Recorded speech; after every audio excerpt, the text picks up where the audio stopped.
This episode's made possible by Planful. Hello, this is John McCauley, CFO of Calendly. You are listening to the CFO Thought Leader Podcast. This is episode 1001. I started doing that myself, looking for the benchmarks and so on. I didn't ask an analyst, look for some benchmarks and build an Excel spreadsheet for me. I did it and then I shared it with them and there we went. But that's how it works. It was fairly similar with the treasury. It's pragmatic. I was the only one to have the experience. So I reached out to companies and so on, and then always involved the team. And at some point, it's like you pass the baton in the relay, right? In athletics, I just said, I think you're ready. If you need me, I'm still here. Just call me if you have whatever question, or if you need me in a negotiation or any kind of technical discussion where you think I might be useful. But otherwise, I trust you. I mean, I've given you everything I could.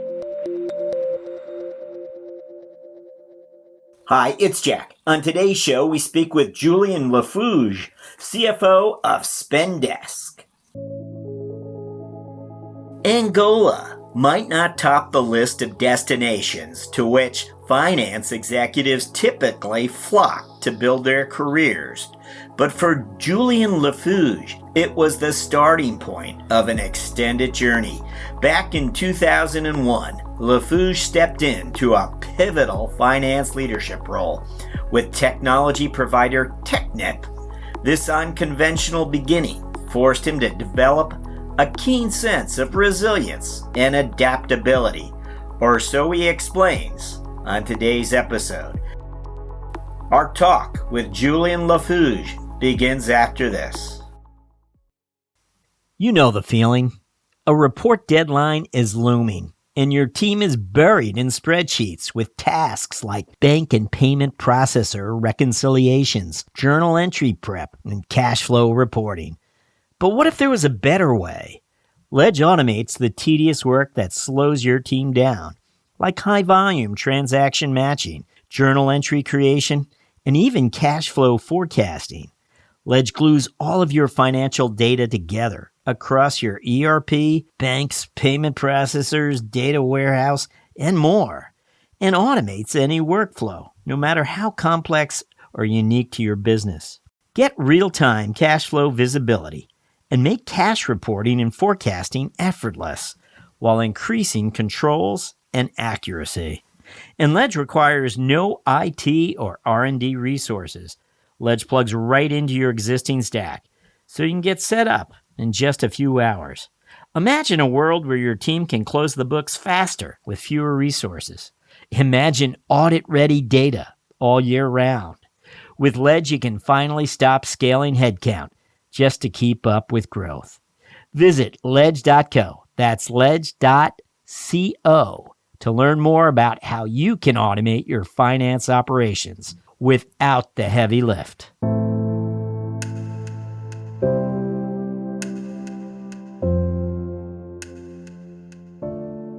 Hello, we're speaking to Julien Lafouge, CFO of Spendesk. Julien, welcome. Well, thank you for having me, Jack. I'm really delighted to be on your podcast today.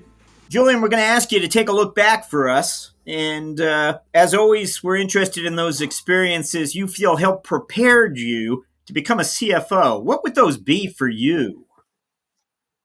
Yeah, so I would pick my experience in Angola back 20 years ago, actually. So I was 27 years old. My first job at Technip at the time, which is an engineering and manufacturing company that makes equipment for the oil and gas industry, was financial controller for the manufacturing division. And half of my job was to build a business plan for an investment committee on a new plant manufacturing unit in Angola, in the south of Angola. So we convince, the board, and the investment gets approved, and they need a finance person there for a subsidiary that's effectively a startup within a big group. And I volunteered to go there. And At the time, so Did you think it would be long, or was this a 6 month stint? You thought perhaps, or less? Yeah.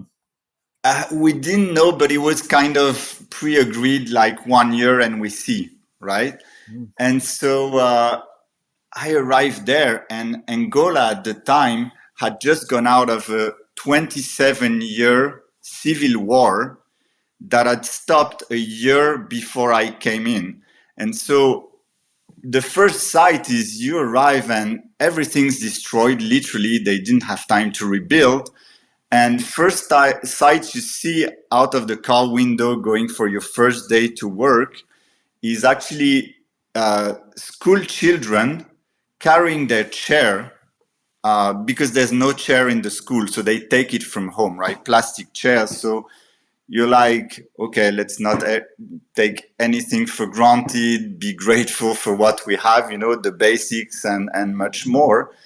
And here we are, it's tropical weather, it's the southern part of the African continent, scorching sun, and yeah, we start building the plant. It has started, actually, and put everything together for payroll, finances, and so on. And so, Let me.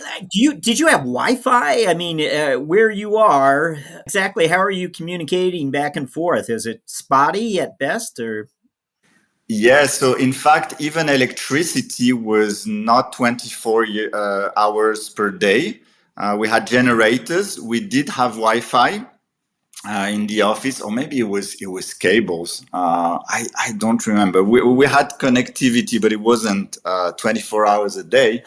And so I arrive and I have to, do things and build a team. And I take the classic, American or European approach, and I look for accounting competencies, right, for a finance team. And I start interviewing, and at some point I realized, like, there's no trained accountant. Like I can test accounting skills, but they're not there. And 27 years of civil war, very complicated from an education point of view. So I just say, okay, I'll have to adapt. What I'll look for is not a trained accountant, but trainable people that are hungry, in the sense that they want to learn and they have the ability and etc. And I find these people, three of them, and what happened was, during the working hours, I would train them, and before, so early in the morning and in the afternoon, I would produce, right?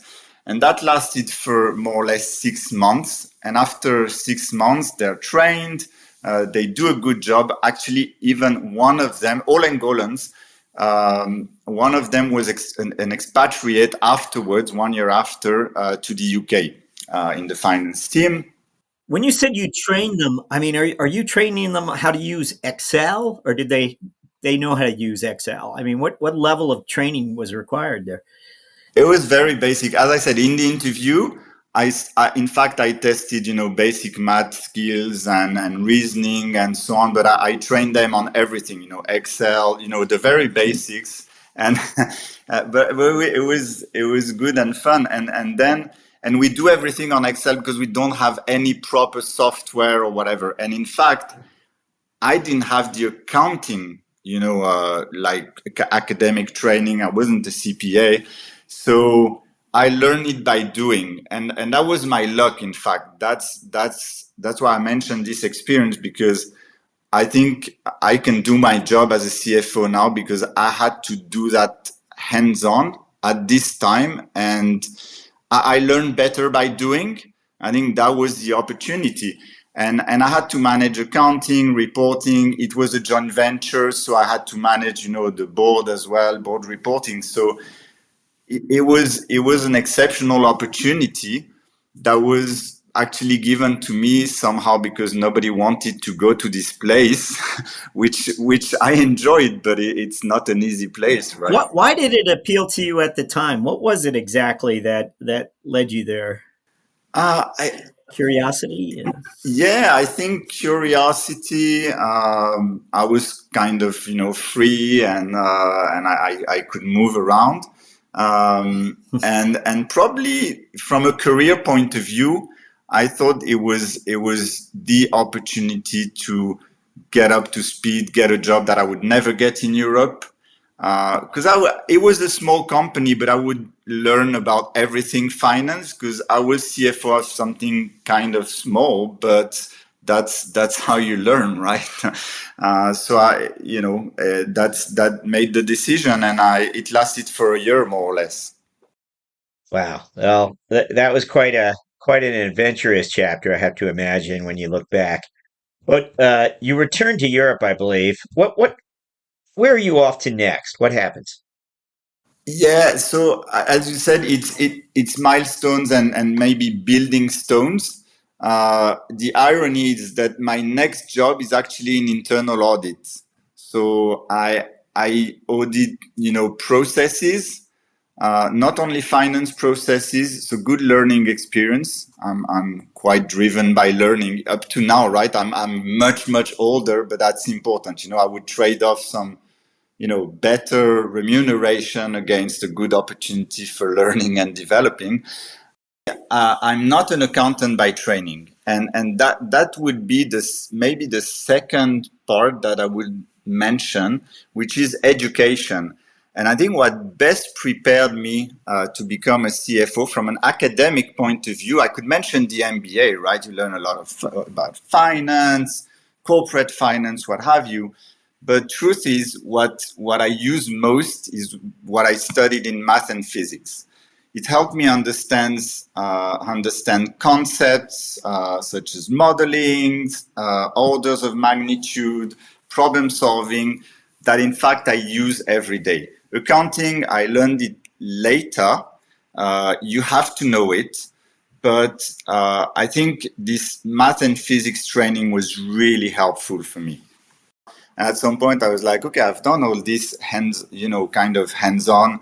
Let's put the more theoretical part on it. Let's do an MBA, which is not that, it's not that frequent in Europe. In the US, it's normal. You do your undergrad, you start working, and then go for an MBA. At that point, my boss, when I said, "Look, I'm going to, go for a 1-year MBA," looked at me like, "Are you stupid?" Because you've gone to a very good university. Why would you add more academic, stuff to your background and so on? I'm like, it's not just that, right? And as you said, after the MBA, very classically, like not originally, I went for Boston Consulting Group. Kind of, I had several offers in management consulting. I just thought to myself, okay, maybe it's not just chance. Maybe there's something I would like. And as a matter of fact, I stayed in management consulting for 8 years, right? So, went up the ladder. And that's something else that I think serves me or helps me a lot in my job as a CFO, because it helps you understand the C-suite, probably empathize more with other executives because you've worked for clients on projects as a consultant that they are facing, right? So when you're talking to the engineering organization, you know the language, you can see the issues and how you can help them as a finance leader and colleague, obviously, to move forward for the good of the company. So that was really important and interesting for me. And if it's okay, I'd like to just name a few of the companies you were associated with over this period, which was BCG, but you were also at Alex Partners and Schlumberger, which I never thought of as a management consultant, but you were in a management consulting role. I think it's somewhat diversified. Am I right about that? Or Right. So the beauty of Alex Partners, for example, is that it taught me change management. So it's tagged as a turnaround, restructuring / enterprise improvement, depending on the context of the client. But basically what you do is change management. It can be more or less abrupt change, but you learn a lot on that. And in fact, I use it every day. Really use that every day. At Schlumberger, I migrated to Brazil. So I thought at this time, I'm changing countries, even continents, language. I'm changing companies. There's, the third thing, which is the job I do, I shouldn't change because otherwise I'll just fail. And I think it was the right decision not to change the three of them. It was also already a challenge to change geographies and companies. And so I took a kind of a step back in terms of the level and so on, but that was good because you reset expectations and then moved on up that ladder in management consulting. Again, you have to have, develop your client base, make yourself relevant. You're the foreigner. I mean, I was the only French person in the Brazilian team, right? And they were all brilliant and so on. So it was very, very, I would say, challenging and exciting. So I know you eventually do leave management consulting, and the world you move into, it's a company called BlaBlaCar. Tell us about that. I don't think it's a business many Americans might be familiar with. Maybe it is. I don't know. Yeah, so BlaBlaCar is not in the US, as a matter of fact. It's a carpooling app, basically. So it's in the mobility sector. It's long distance ride sharing, right? So you're going from New York to Boston, you have empty seats in your car and you publish them just as you would publish an empty room on Airbnb. It's like the Airbnb of cars, basically. And so, cost of motoring is not that high in the US compared to Europe. So you have less incentives and cities are bigger. So, finding the right points of encounter is not so easy. So it's not in the US, but it's very successful in many countries, including most of Europe and Brazil, India, Mexico, etc. So how do I move to BlaBlaCar? That's a very important and interesting question because I got the opportunity and I kind of faced the choice. Okay, maybe you continue in consulting and you know what's ahead and salary is good and so on, or you take risks and you take this once in a lifetime opportunity. Because I had a background in the energy sector, functionally it was not clear. I had done a lot of finance at the beginning of my career, but then I had done more diverse stuff and in fact, I said, okay, let's take the risk. I have a lot to contribute, but also a lot to learn. So it was like climbing the Everest from the North Face in terms of learning and putting in the hard work. And I took a pay cut of roughly 30%, which I exchanged against stock options, basically, right? So it's like it's a very different world from consulting, where you get a kind of fat fixed salary and then you get fat bonuses if you do a good job.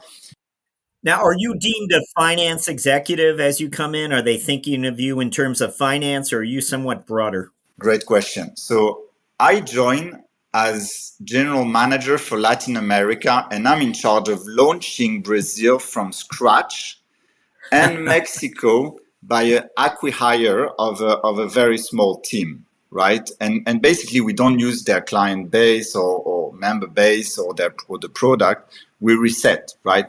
So it's really a entrepreneurial job, but without the hassle of finding the funding and how do you make the next payroll and so on. It was fully funded, de-risked in the rest of the world, and here I am in my living room, incorporating the company and doing all that, right? So I was in Brazil before, so that's what I could leverage, but I had to learn everything about consumers because I was in B2B before.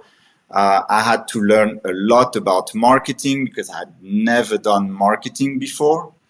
So as I said, hard work, lots of learning, lots of fun. We finally launched on the 30th of November 2015 in Brazil. Big press, lots of interviews. I mean, completely crazy period. And at some point, coming back to your question about how do you get to finance, right? I kill my job. I say, look, I've done what I had to do. Now I'm kind of a burden on the cost structure of the company. I'm very proud and happy that the Brazilian team takes care of itself. You know, it's not that I have zero value added, but honestly, it's too marginal compared to my cost. So I say, look, let's kill this job. And I'm happy to stay in the company in another role. Remember, I've done finance. I know it won't be in Brazil, and I'm okay to relocate to Paris with the family, as the case may be. And, you know, the CEO considers it and it's like, yeah, actually, we're looking for a CFO. We had a head of finance, but we would like a CFO that has a broader perspective, a broader scope as well. And we're in that process. So you're a good internal candidate. Interview with the board. So I interview with the board members, and they make me an offer to come back to Paris. And here I am, this time in the C-suite. That's not, you know, about being in the C-suite, but I relocate to Paris and go back to finance and actually really try to make sense of, okay, how can I leverage everything I've done outside of finance? And I've been very lucky because, as we just said, I entered BlaBlaCar on the business side, and I was the one spending on marketing, right? And the CFO telling me off like, okay, maybe you're not spending that efficiently on that, and what are you doing, and so on. And so I think it enables you to naturally have more empathy with your colleagues, with other stakeholders in the company. You've been in their shoes, right? And so, you know, there's always this point of tension, that classic joke, right, between marketing and finance, right? Oh, you're spending too much on branding. We cannot measure the impact, and so on.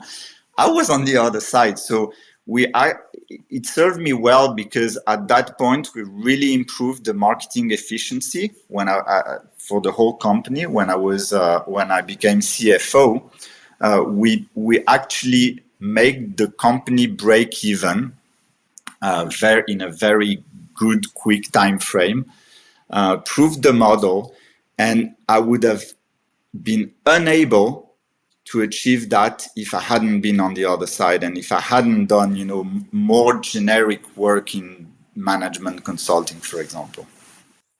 Well, you do step into a group CFO role after that. I think you kind of explained how you wanted something larger.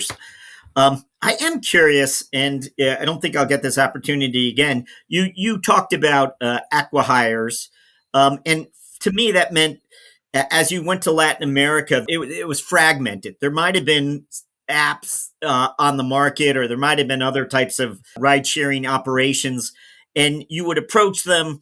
And if you found that either they had, I'm going to say customer base, or maybe it was the software engineers, I don't know. But you said, hey, in exchange for some stock options, the top talent in those organizations would join yours. How am I doing? Am I close to the reality of it? And is that how you grew? Or You're spot on. You're spot on. As I said, we did exactly that. We looked for companies. It was very fragmented. Lots of small players, some good, some not so good. We wanted the very good ones. We found one in Mexico. We did not find any in Brazil. So what happened was we did exactly what you said. Join our team. We give you some stock options, a decent salary, because when you're an entrepreneur, you know, in Mexico, in a tiny startup, usually you don't have a proper salary. And you grow from there, and we give you the means to actually make your dream come true of having a real carpooling at scale in your country. So that's exactly what happened in Mexico and other countries. In Brazil, it wasn't the case. So as I said, they recruited me to actually just start the company from scratch. Then we got approached once we had launched again by some companies trying to sell themselves. We didn't buy them. We were quite disciplined in the acquisition process, even if it was for one symbolic dollar. It can be a defocus. You have to be sure about the team. If we were not 100% convinced, we wouldn't take them on board. Well, great detail there for us. Thank you for sharing that, Julien. We might have a few more career-related questions. We did get you to the C-suite. You've had 3, I believe, CFO tours of duty, the latest one at Spendesk, of course, and that's what we want to ask you about now or talk to you about now. Tell us about this company, Spendesk. What's it about today, and what are your priorities going forward here? So Spendesk is a spend management platform. So it provides businesses up to typically 1,000 employees. Comprehensive spend management platform is very easy to implement for the finance team. It's not, the classical months of consulting and massive budgets and nightmare, and it's never ready and so on. It's very quickly up and running. And there's very high employee adoption and satisfaction, because basically what it did at first was you don't need to do expense reports, right?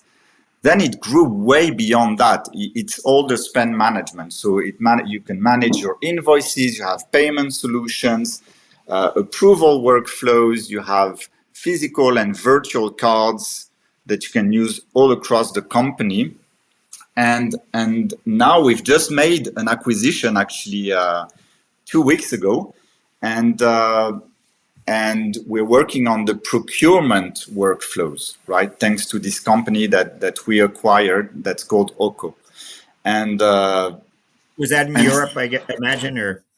Excuse me?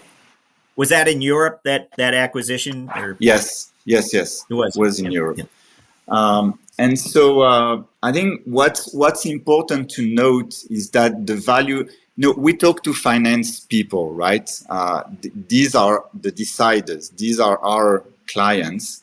Obviously, all, employees love it because, it's seamless and it saves them a lot of time. But basically, it helps drive clear return on investment. So I'll give you, very concrete numbers.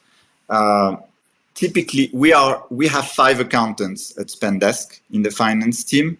If we didn't use Spendesk, we would need 7. So basically 40% more.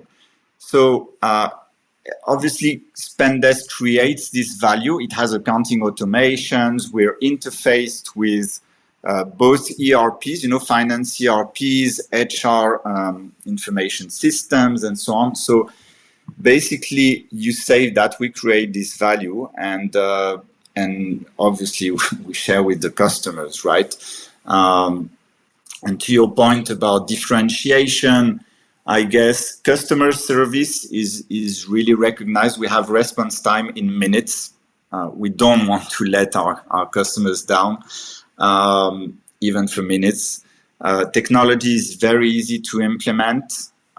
Integrations, as I said, and I think UX and UI is very modern. It's good for everybody. The old jokes about ERPs, and we use one, right, for our accounting, is that only the finance team can stand the UX and UI, right?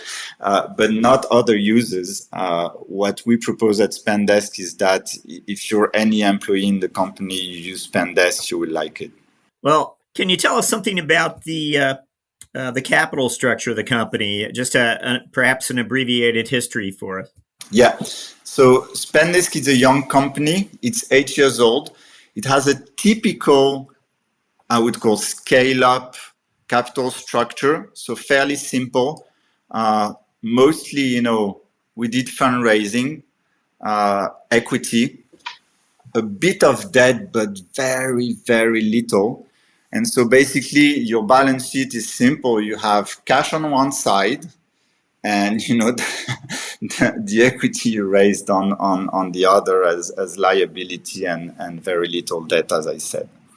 No, tangible assets. We even rent our computers.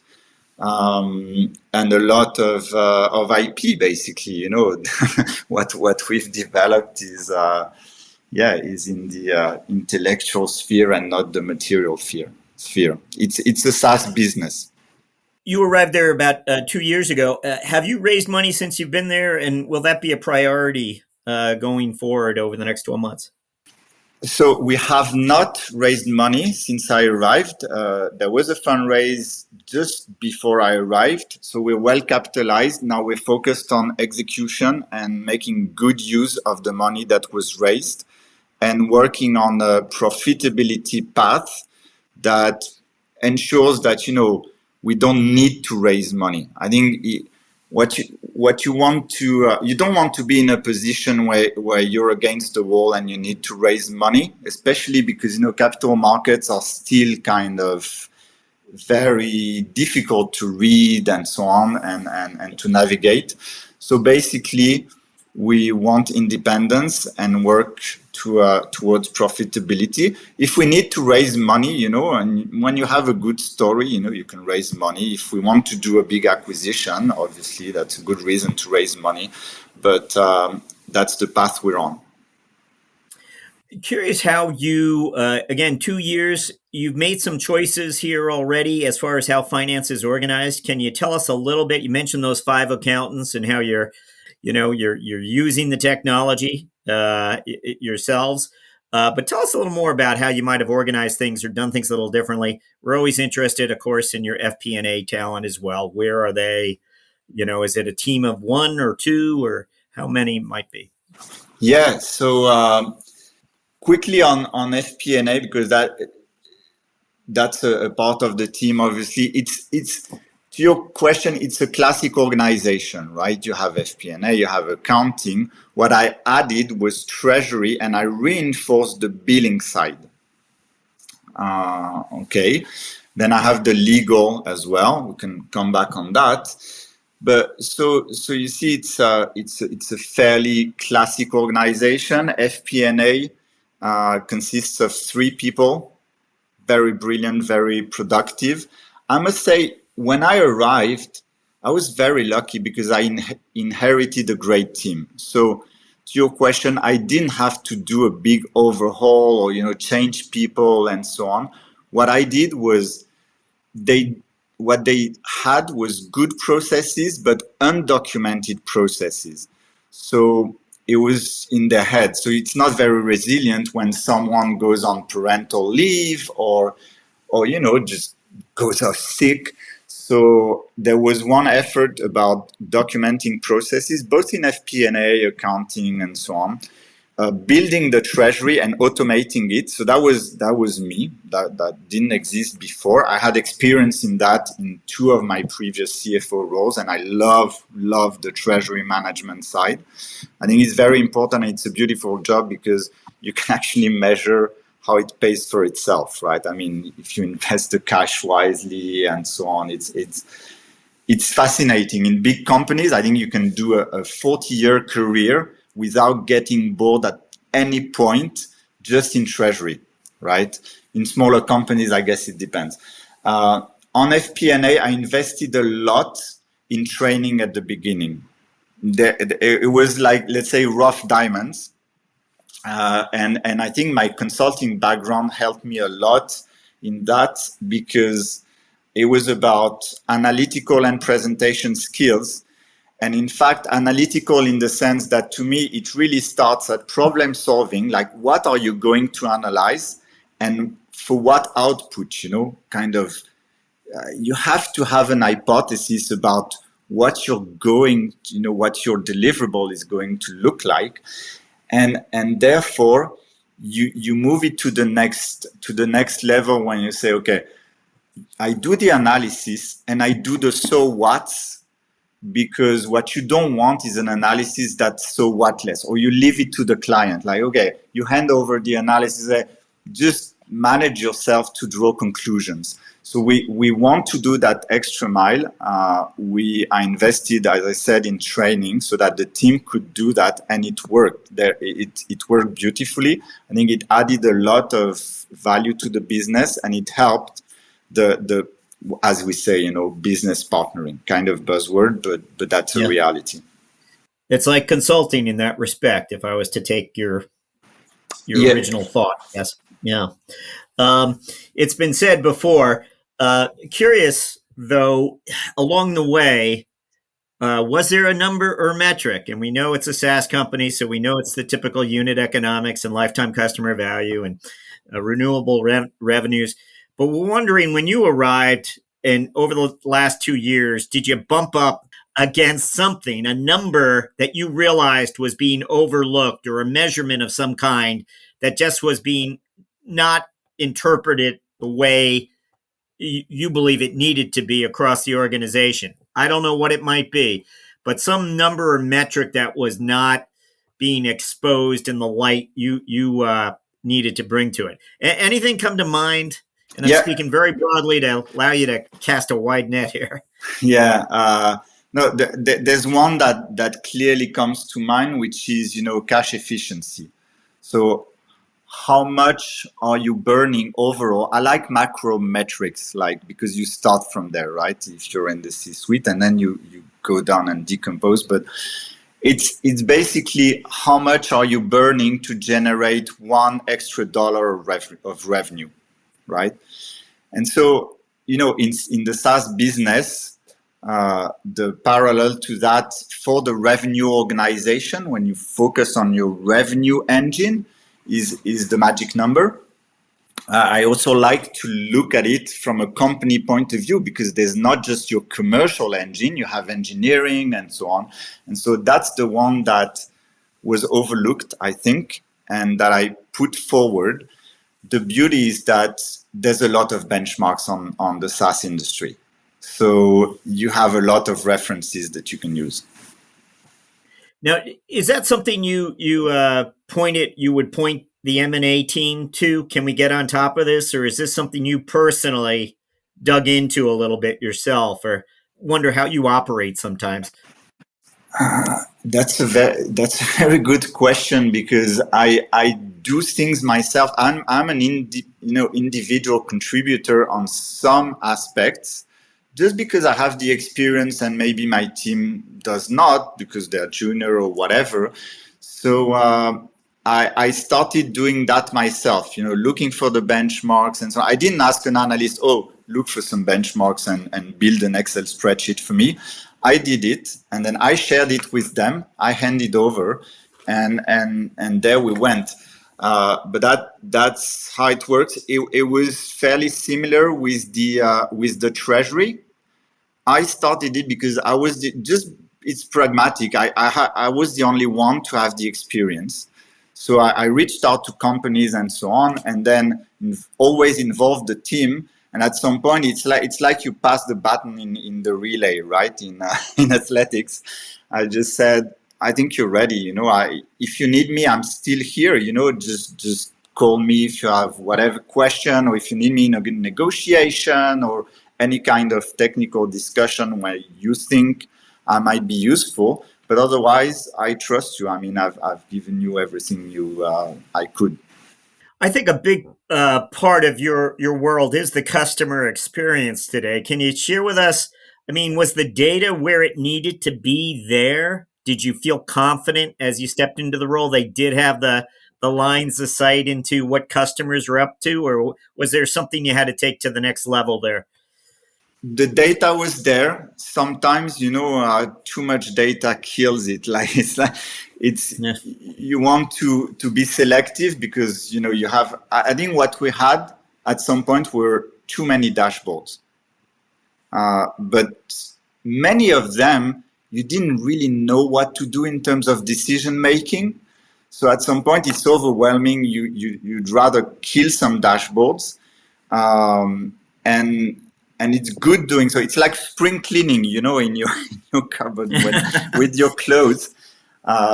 You kill some dashboards, and then you get back to the data and do tests. And we had some discrepancies in some fields. So then you're like, okay, what's the source of truth? So you identify the source of truth. You align with your colleagues, because sometimes, you just use different data. You build what I call the pipes in terms of pulling the data, and you fix it. So we have done work on that. Obviously, as history goes by and you progress, you create new data, or you need new data, and you always need these checks. And that's cross-functional, obviously. It's not the finance, but in the end, when you go to the board and you're the finance guy, you'd better be sure about what you report, right? We want to touch on AI with you. We're wondering about let's call it your AI mindset. And we know that there are two pieces of it. One is how your offerings incorporate AI, but also how you, as a finance leader of the function, how finance is going to leverage AI. What can you share with us on both parts? Yeah. So first, we are at the beginning, just starting to explore how we can benefit from AI, both as a finance team, and in fact, because we build a product for finance teams, in our product for all our customers, right? So that's more the company-wide objective. Ironically, where we started using AI is in marketing. It's a kind of an obvious area where you see massive productivity gains when you harness AI. For example, we work in 4 languages. Okay, so in the past, even very recently, you would have translators, create translation from scratch, and so on. AI gives you a boost in productivity, and in fact produces very good results. So we're still kind of, okay, let's check what's produced by the AI. So we put humans, but basically does a very good job. One other area, we have a payment institutions that's regulated in Europe, okay? And in fact, we have to do transaction monitoring, right? That's another area where AI will prove very, very powerful, because you have to detect potential frauds. You have to, to identify false positives, false negatives, and so on. And basically, AI works magic on that. So we'll definitely investigate and invest. We are up to what we refer to as our finance strategic moment question. This is when we ask you just for one moment. And I know you've already had 3 strategic ahas already this morning, but we're wondering, as you look back over your past, what you would share with us as a finance strategic moment. Right. There's one example that comes to mind, and it was exactly 4 years ago, COVID. And I was at BlaBlaCar, which is a car sharing platform at that time. So you just publish your seats like the Airbnb of cars, and you try to fill in your empty seats, right? So all of a sudden, what happens is travel is forbidden.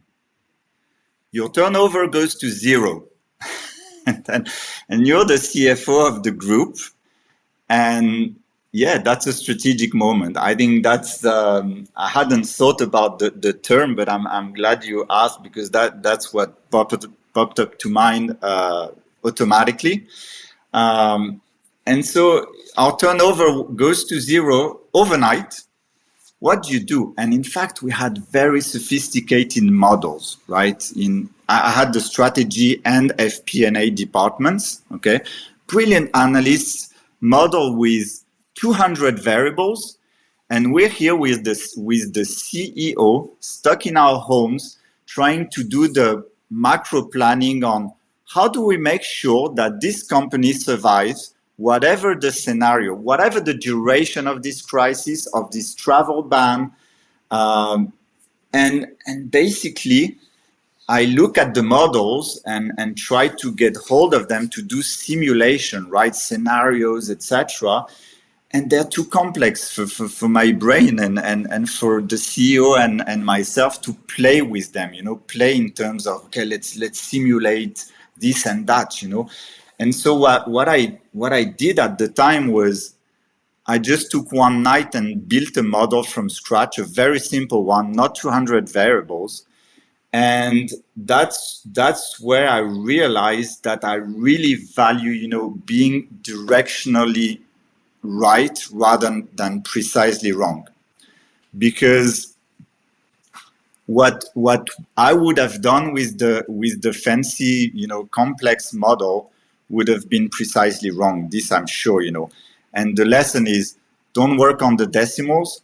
Come back to the orders of magnitude, which is what you learn in physics, basically. Just focus on the order of magnitude, and make sure you don't miss the big blocks, right? The big rocks. And that's what we did. And we were able to play with the model, with the CEO, to actually build a resilient company, to prioritize all the actions, and the company emerged much, much stronger. What we wanted to ensure is that whenever the rebound came, or the lifting of the restrictions came, we would be in front of competitors, and that if it lasted, we would outlast them because we could survive for longer. And so it was a fantastic moment because we had a lot of rigidity in our cost structure, in our P&L. We renegotiated all the contracts. It would have been unimaginable without what happened, during COVID. We built flexibility in our cost structure. And when the restrictions were lifted, we took advantage of the rebound. And I follow the company, and it's now publishing many more numbers, and it's doing fantastic. It's profitable. Turnover went down a lot during COVID. Now it's times 3 in 3 years, basically, because 21 was still, a COVID year. So that's what we built at the time. That was my strategic moment, let's say. Protect against black swans and take advantage when things go well again.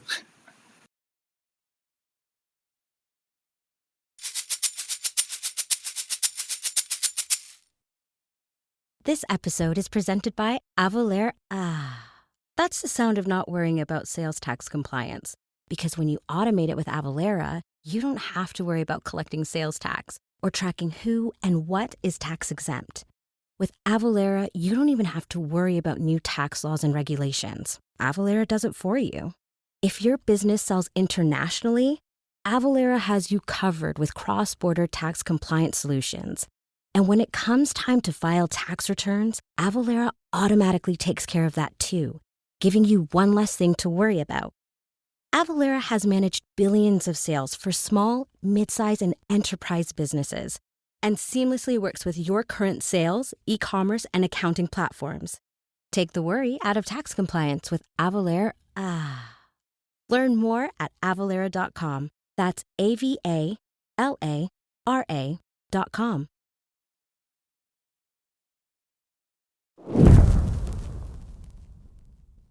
We're going to jump to what we refer to as our mentoring round, where we'll ask you several quick questions intended to inform and inspire future finance leaders.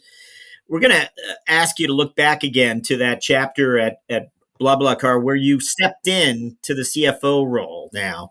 Again, you came aboard as a general manager. You wanted more. You got kind of bored with what had been there, done that, and you get assigned the CFO office. You step in there for the first 60 days. There's got to be something. You couldn't go back in time. I'm going to give you a pass.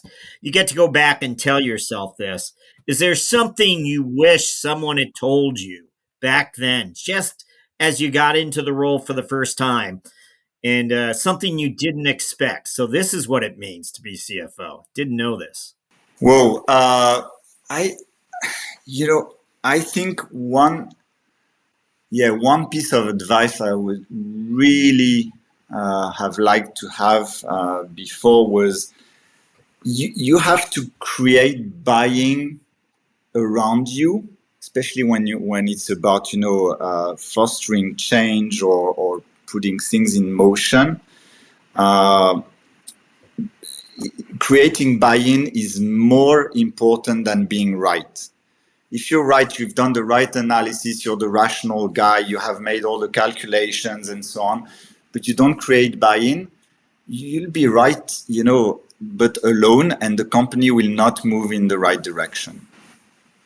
Interesting. Buy-in as you seek to influence others' decision making. There's this sort of barometer that tells you whether you're doing the job the way you should or not. Are people buying into what I'm sharing? Something Yeah, of that sort. Yeah. exactly. And that's I mean, we can talk more about that, but it's I think the numbers part and the rational part is the easy part. What you want is to become good at the soft part, convincing, influencing, and so on. You'll use rationality, but not only. But that's to me, that's the key. Don't over index on your rational and I know the numbers and I've done the analysis and I'm right and I will prove it to you, A plus B, etc. Just think about how other people think, what they feel, what you want them to do actually, because otherwise you'll just fail as a CFO. You'll be right, but you won't have the effect that you want. And again, is that your client facing uh, experience from consulting coming to play? What would you tell us? Yeah, you're right. I think working with clients plays a big role, and especially as I said, at Alex Partners, most of the projects were about big change management at clients. But when you're a consultant, you have a mandate, right? It's like, and the mandate comes from the CEO. When you're the CFO in the company, by definition, you're not the CEO, right? So it's more subtle, right? You don't want to escalate everything to your CEO because it would become, or she would become mad. So you have to create that yourself. We always like to ask our guests to reflect a little bit on the personal side for us, Julien. We're wondering if there's something that you do that most people don't know about you. Something outside of work, clearly, or something that again, your colleagues just were unaware of. Anything? Yeah, there's something I don't talk too much about. So we've talked about math and physics. That's my geek side, but we've already talked about it. So I'll tell you something else, but that's a secret. I like to swim. I like to be in the water primarily. I think having no restrictions in any of the three dimensions is probably the closest thing to flying. So I like the sense of freedom that it gives you. But I started to swim competitively, so I do championships and so on. Not many people know that. That's something that I started after 40. So most swimmers started as kids, and probably I wonder myself. Maybe there's a professional bias here because I follow and monitor KPIs and define the right KPIs to monitor in my job. And I do the same in swimming because when you swim competitively, because it's a very simple sport, right? It's just time and you try to achieve the best time. I also do target setting and I learn a lot and I think it helps me in my job as well. But primarily, it's about, as I said, I like to be in the water and then it's physical and even mental health. I think it helps really, disconnect for a while. When you compete, are there other executives just like yourself who just took it up, or is it all types of folks who are participating? And so the fun fact about who's participating is, it's called master swimming, right? It's big in the US as well. And it doesn't mean that you're good, master. It just means you're old. But the fun fact is that it's very diverse. But in my team, as it happens, I discovered that out of 40 people, 5 are CFOs, 2 women and 3 men. I'm like, how could that what? be? That's way above, the percentage in the general population. So how could that be? And we joked about it, but maybe the discipline, and it's a bit of a nerdy thing. Like, you have to be disciplined, follow your KPIs and think about everything you're doing. Maybe it goes well, with the CFO mind. And even funnier is we don't usually talk about our work, but I discovered that one of them was a CFO, because he asked me what I'm doing. So I'm a CFO of a scale up that you probably don't know. It's B2B, so it's kind of not like consumer. And it's like, okay, how is it called? Spendesk. And it's like, what? They're actually talking to me. Your sales team is trying to sell me the product. And that was a few weeks ago. I'm like, oh, so you're a CFO as well? And then he described the company. I'm like, yeah, definitely you are our ideal customer profile. So I understand why they targeted you. So still deciding. You're going to let the sales team close out on that, I hope, not you. Yeah. Yeah. So, I discovered incidentally that the French Swimming Federation is a client of Spendesk. They use Spendesk. really? Yeah. Is swimming, and forgive me, I read an article recently of an American citizen who relocated to Paris, who swims, and she goes to the public pools throughout Paris. And it was just an interesting article on her experience going to these pools, which I wouldn't dream doing in New York City. That's our large city here. But in Paris, apparently, they're fairly well accessible, and people make a pattern of it. Am I right about that? Or is there something special about swimming in Yeah. Paris? It's funny you mentioned this article, because I read it. It's very interesting from a sociological point of view. And yes, there is something. A friend of mine is from the US, is actually an Olympic champion for the US back in '96. And Paris is famous for having the highest number of Olympic pools per inhabitant for big cities, right? That's right. And That's right. there are plenty of them. The pool, like, the price is, I think, €3.50 to get in. So it's very cheap, very accessible. And you have good opening times, so that, if you're a morning person, you go at 6 or 6:30. And if you're a night person like I am, you go at 9 p.m. So it's Really? yeah, some of them are dirty, some of them are clean, but you have everything, right? They vary a little bit.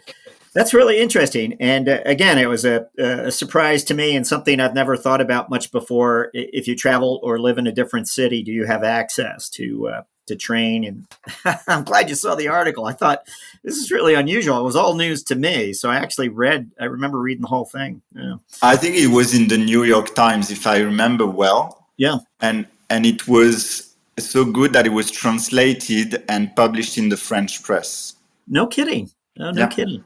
Yeah. No, it was just from her perspective, and it was a little different from what you ordinarily read about. I forget what section it was in, but I think she was a journalist as well. I don't know. She clearly had writing skills. I don't know. She made it very vivid. She was describing how people, take their shower, how they wash. That's right. I forgot about that. Yeah. So she had to get accustomed to some of the differences. Wondering if you have a book selection for us. It doesn't have to be a business book. It might be something you escape with. Anything come to mind for us? Maybe it's a podcast. It doesn't have to be a book necessarily. No, so it's not too far from finance. I have a passion for behavioral economics, Daniel Kahneman, who, for example, who died last month. I admire the person, his work, what he did to advance, exactly, he challenged and quantified the irrationality of human beings in their economic behaviors and their decision making. And the decision making science is very fascinating to me. So aversion to loss, appetite to gain, etc. So I would definitely recommend Thinking Fast and Slow from Kahneman. Not very original. It's a famous book, but it's really, really interesting. Wow, you just connected the dots for us. We've had that book recommended before, but the finance guest didn't connect it to decision making. And as we think about finance, which is trying to influence, help decision making across the organization, how sometimes decisions are so irrational, and that's what this person really zeroed in on and did so well, bringing out Yeah. the And nature of flaws in humankind. Yeah. another book, because you already had this one, is Fooled by Randomness by Nassim Taleb. Taleb is more famous for the Black Swan. It's kind of famous book. I prefer Fooled by Randomness. Basically, it's to understand. It explains why randomness, chance, and luck play a much bigger role in life and in the markets than we usually think, especially in case of outsized success, right? And as human beings, we're really good at attributing our success to hard work. And the book advocates that mild success is basically the result of hard work, but that very extreme or wild success is the result of hard work plus luck and sometimes a lot of luck, right? And when we fail, we tend to attribute to bad luck rather than we've done a not such a good job. I think that's very interesting in terms of psychological bias, and I always try to ask myself, did I fail because I was unlucky or because I did not do such a good job? And many times it's that I didn't do such a good job. And same thing when I I have success in something, I say, okay, what luck, did luck, what role did luck play in that? And usually you find out that maybe you helped luck, but it played a fundamental role. Wow. Some great insight there for us along the way, and two great selections. So thank you for those. I'm sorry we're running long. We'll wrap up by asking you finally just to look forward over this next 12-month period and share with us your CFO priorities as CFO of Spendesk. Yeah. Two main ones, unit economics and cash management and forecasting. So, I won't teach anybody about unit economics. Our audience know it, but basically it's about capturing how sustainable our growth is and measuring the efficiency of our growth engine, right? So, in the next 12 months, I want to ensure, as the CFO, that we continue to grow the top line faster. I think that's the primary objective, and more profitably. That's the first one. Then cash management and forecasting. It's very difficult, and the irony about it is, once again, you'd better be directionally right or order of magnitude right than precisely wrong. And what I found is many times I end up doing it myself back of the envelope, because sometimes, more junior people ask, and I understand why, give me a tool. Problem with the tool is that it's not the solution. Problem with the tool is garbage in, garbage out, right? It won't invent the figures. It won't help you nail, where, in what months you put this big cash outflow and so on, or think about what may happen and do your scenarios. So when people ask for sophisticated tools, I'm like, okay, let's start with common sense, some careful analysis, and a good Excel spreadsheet. And then we talk about the tool. But first, let's ensure that we don't have garbage to feed the tool. And you do that before buying the tool, not the reverse. Julien Lafouge, thank you for joining us on CFO Thought Leader.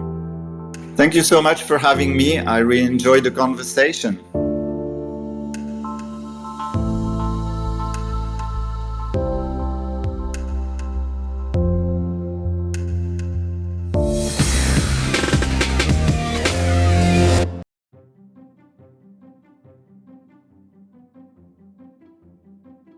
Hello, Thought Leader listeners. We hope 2024 is treating you well.